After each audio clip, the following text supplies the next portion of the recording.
تو جس شخص نے اپنے دل میں یہ یقین پیدا کر لیا کہ میں اس دنیا سے جانے والا ہوں، تو ہدایت پر چلنے کے لیے اور صحیح راستے پر چلنے کے لیے، صراط مستقیم کے لیے سب سے پہلی شرط یہ ہے کہ بندہ اپنی موت کا یقین اپنے اندر پیدا کرے۔ حضور داتا صاحب نے یہ بڑی خوبصورت بات آپ نے ذکر کی۔ ویسے بھی حضور داتا صاحب فرماتے ہیں کہ جس شخص کو کوئی کامل راہبر مرشد نہ مل رہا ہو اور اس کی شوق ہو، تلاش ہو کہ مجھے کوئی ملے اور مل نہیں رہا، آج کل تو جو ہمیں ملتے ہیں رہبر اور مرشد، ان کی حالت آپ کے سامنے کیا حالت ہے ہمارے پیران اعظام کی اور وارثان محراب و منبر کی جو حالت اور کیفیت ہے، اور جو کردار اور عمل ہے۔ علامہ اقبال نے اس کے بارے میں بڑا خوبصورت ہمیں میسج دیا ہے، میراث میں ملی ہے انہیں مسند ارشاد، زاغوں کے تصرف میں عقابوں کے نشے میں۔ کیا تصور ہے، آج کبوں کے حق میں شاہینوں کے گھونسلے آ گئے، وہ مسندیں شاہینوں نے بنائی تھی اور اب کبے ان پر براجمان ہو گئے۔ میراث میں ملی ہے انہیں مسند ارشاد، زاغوں کے تصرف میں عقابوں کے نشے میں۔ اور پھر علامہ صاحب نے اگلے جملے میں بڑی خوبصورت بات کی، اگلے شعر میں فرماتے ہیں، مرید کو تو میسر نہیں مٹی کا دیا بھی، گھر پیر کا بجلی کے چراغوں سے ہے روشن۔ اب یہ کیا تصور ہے، ایک زمانہ تھا، ایک دور تھا، اس دور میں مریدوں کے گھر روشن ہوتے تھے اور پیروں کے آستانوں پہ دیا جلا کرتا تھا۔ اب بالکل الٹ ہو گیا ہے معاملہ۔ اور پھر علامہ صاحب آگے جا کر ایک اور خوبصورت بات ذکر کرتے ہیں اسی ضمن میں، مرید سادہ تو رو رو کے ہو گیا طائب، خدا کرے شیخ کو بھی ملے یہ توفیق۔ مرید رو رو کر سوکھ گیا ہے اور پیر کھا کھا کر پھیل گیا ہے، یہ حالت بن گئی۔ علامہ صاحب نے یہی بات کی ہے۔ میرے بھائیوں، یہ مختصر سی زندگی ہے جو ہم گزار رہے ہیں، اس کو کامیاب بنانے کے لیے اور اس کو خوبصورت بنانے کے لیے سب سے پہلی شرط یہ ہے کہ بندہ اپنی موت کا یقین کرے کہ مجھے مرنا ہے۔ حضور داتا صاحب نے یہ بات لکھی ہے کشف المعجوم میں۔ آپ فرماتے ہیں کہ کسی کو مرشد اور رہبر نہ مل رہا ہو تو وہ میری کتاب پڑھ لے، اسے پیر مل جائے گا اور میری کتاب ہی اس کی رہنمائی کر دے گی اور رہبر بن کر اسے منزل مراد تک پہنچا۔ اور یہ بات جو پہلی شرط یہ کامیابی کی میں ذکر کر رہا ہوں، حضور داتا صاحب نے لکھی ہے کہ اگر کوئی شخص چاہے کہ میں کامیاب زندگی گزاروں تو کیا کرے؟ نمازیں روزے ہم سارے پڑھ رہے ہیں پھر بھی ناکام ہیں، بحیثیت قوم بھی ہمارا کوئی تشخص نہیں اور انفرادی طور پر بھی ہماری کوئی پہچان نہیں۔ 56 ملک مسلمانوں کے اس دھرتی پر موجود ہیں، لیکن تشخص ایک کا بھی باقی نہیں رہا۔ یہ تشخص نہ قومی طور پر، نہ ملی طور پر، نہ افرادی طور پر مسلمانوں کے پاس کچھ نہیں ہے۔ دوستان محترم، اگر ہم اپنی زندگی کو کامیاب گزارنا چاہتے ہیں تو سب سے پہلی تعلیم حضور داتا صاحب جو فرماتے ہیں کہ وہ اپنی موت کا یقین کرے۔ ہمیں یقین نہیں ہے، ہم رسمی طور پر بھائی باپ بیٹا بہن جب ہمارے وصال کر جاتے ہیں تو ہم اسے ایسے ہی دفنا کے آ جاتے ہیں، اپنی موت کا پھر بھی یقین نہیں ہوتا۔ فرماتے ہیں کہ جب تک بندہ اپنی موت کا یقین اپنے دل میں پیدا نہیں کرتا اس وقت تک اسے راہ ہدایت مل ہی نہیں۔ اب ہم تو سب چاہتے ہیں کہ ہمیں 70 سال اور جینا ہے، ہر شخص یہ چاہتا ہے۔ ابھی میری امیدیں اور امنگیں اتنی ہیں کہ جو ختم ہونے کا نام نہیں لیتی. ابھی تو ہم اگر چار پائی پر بھی لیٹے ہوئے ہیں تو پھر بھی ہماری خواہشیں اتنی طویل اور لمبی ہو چکی ہیں کہ وہ ختم ہونے کا نام نہیں لیتی. ہمیں یقین ہی نہیں ہے مرنے کا. ہم یہ سمجھتے ہیں کہ میری جگہ پہ کسی اور نے مرنا ہے, میں ابھی زندہ ہوں, میں ابھی باقی ہوں. تو جب یہ تصور ہمارے ہاں ہمارے ذہنوں میں بیٹھا ہوا ہوگا مسلمانوں کے, تو ہدایت کی راہ کیسے مل سکتی ہے؟ ہم کامیاب زندگی کس طرح گزار سکتے ہیں؟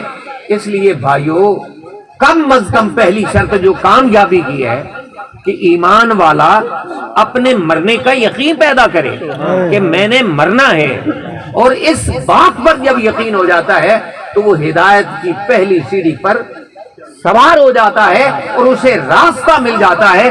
پھر آگے 3 منزلیں حضور داتا صاحب نے ذکر کی, تو جب یہ 4 منزلیں بندہ طے کرتا ہے تو کامیاب ہو جاتا ہے. ہم تو ابھی سنبھلے ہی نہیں, 60-70 سال کے ہو گئے, ہم 40-50 کے ہو گئے, ابھی خبر تک نہیں کہ ہم کس لیے دنیا میں حاضر ہوئے. قرآن کریم جا بجا ہمیں یہ میسج اور پیغام دیتا ہے کہ یقین کی دولت پیدا کرو. اور یقین کس بات کا؟ سب سے پہلے یقین جو ہے اللہ تعالیٰ کی ذات سے بھی پہلے جو یقین ہے اپنی موت کا ہونا چاہیے کہ مجھے مرنا ہے. تو اپنی موت کا یقین جب ہوگا تو اللہ تعالیٰ کی ذات کا یقین کامل اور زیادہ مستحکم ہوگا. تو اللہ تعالیٰ کی ذات کا یقین کہ اللہ ہے, یہ بھی اپنے موت کے یقین کے بعد درجہ ہے. اب اگر ہم زبان سے کہتے رہے اللہ ہے کہ ہمیں یقین ہے, ایمان ہے, ہمارا عقیدہ ہے, لیکن اس وقت تک یہ عقیدہ کمزور ہوگا جب تک اس عقیدے سے پہلے اپنے مرنے کے یقین کا استحکام نہیں ہوگا. اس وقت تک اللہ کی ذات کا یقین بھی کمزور اور کامل ہوگا. اس لیے سب سے پہلا کامیاب زندگی گزارنے کے لیے اصول کیا ہے کہ اپنے دل میں ہر شخص یہ یقین پیدا کر لے کہ میں نے یہاں نہیں رہنا, میں نے یہاں سے چلے جانا ہے, مجھے موت آنی ہے اور میں نے مرنا ہے. جب یہ یقین کامل ہوگا پھر کامیابی کے راستے آگے کھلیں گے. حضور داتا صاحب دوسرا یقین کا جو درجہ ذکر کر کے فرماتے ہیں کہ دوسرا درجہ یہ ہے کہ بندہ یہ بات دل میں رکھ لے کہ میرے رزق کا مالک میرا رب ہے. آدھی اصلاح پھر ہو جائے گی. موت جو ہے نا, کثرت سے موت یاد کرنا یہ خواہشوں کو کم کرتا ہے. آقا کا فرمان ہے, حدیث پاک ہے, ضمن للذات, یعنی موت کو کثرت سے یاد کرنے والا شخص وہ لمیٹڈ خواہشوں والا ہوگا. اس کی خواہشیں زیادہ لمبی نہیں ہوگی. ٹو دی پوائنٹ ایک جھونپڑی میں رہ کر زندگی گزارنے کا تصور اس کے ذہن میں ہوگا.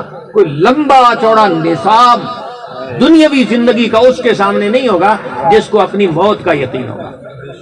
تو جب موت کا یقین پیدا ہوتا ہے تو دوسرا یقین حضور داتا صاحب فرماتے ہیں کہ یہ پیدا کرو کہ میرا رزق میرے رب کے ہاں, اس نے مجھے دینا. اور پھر وہاں آپ ایک حکایت بھی لکھ رہے ہیں اس رزق کے ضمن میں. حضور داتا صاحب بڑی خوبصورت ہے, لیکن میں وہ 4 باتیں بات کر کے اپنی منزل اور مقصد کی بات کر کے آپ کو ایک بات سمجھانا چاہ رہا ہوں. اب تیسرا درجہ یقین کا لکھتے ہیں کہ آپ بندہ پہلے اپنی موت کا یقین کرے, پھر رزق کا کہ میرا رب مجھے دیتا ہے, اور تیسرا یقین یہ فرماتے ہیں کہ یہ اپنے اندر یقین پیدا کر لے کہ میرا رب مجھے ہر وقت دیکھ رہا ہے. ابھی یقین نہیں ہے.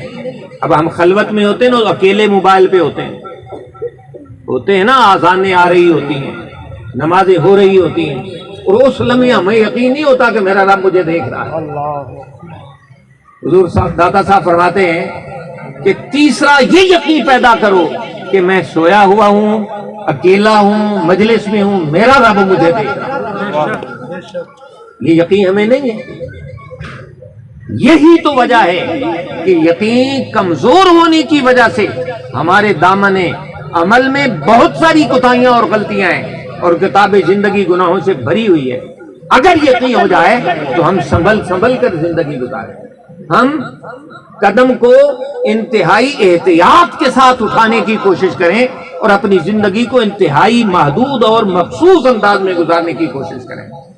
ہمیں یقین نہیں ہے، نہ ہمیں اپنے مرنے کا یقین، نہ ہمیں اپنے رزق کا یقین، حلال حرام جھوٹ سچ سب کچھ اسی بنیاد پر ہے کہ ہمیں یقین نہیں ہے کہ رازق کون ہے۔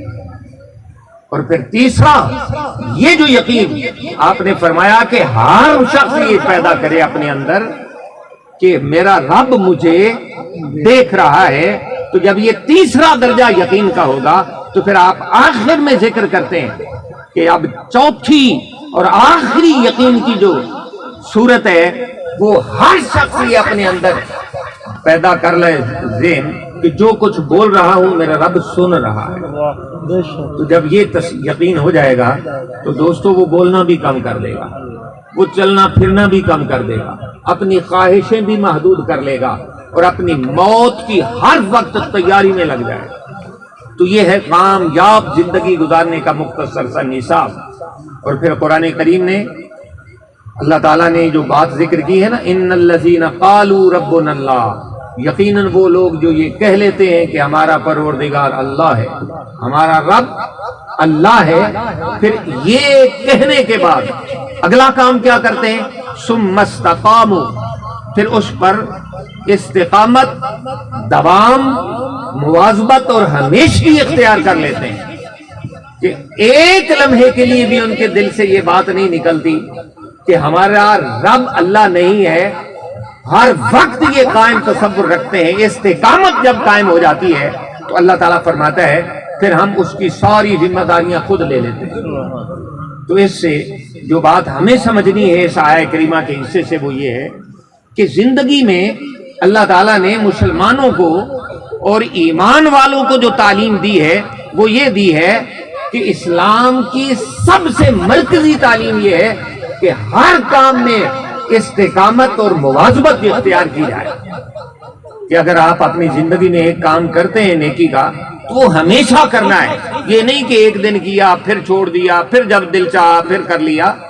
استقامت جو ہے اسلام کی سب سے بنیادی تعلیم ہے کہ ہمیں جو کام بھی کرنا ہے وہ ہر حال میں ہمیشہ کرنا ہے، کبھی نہیں کرنا۔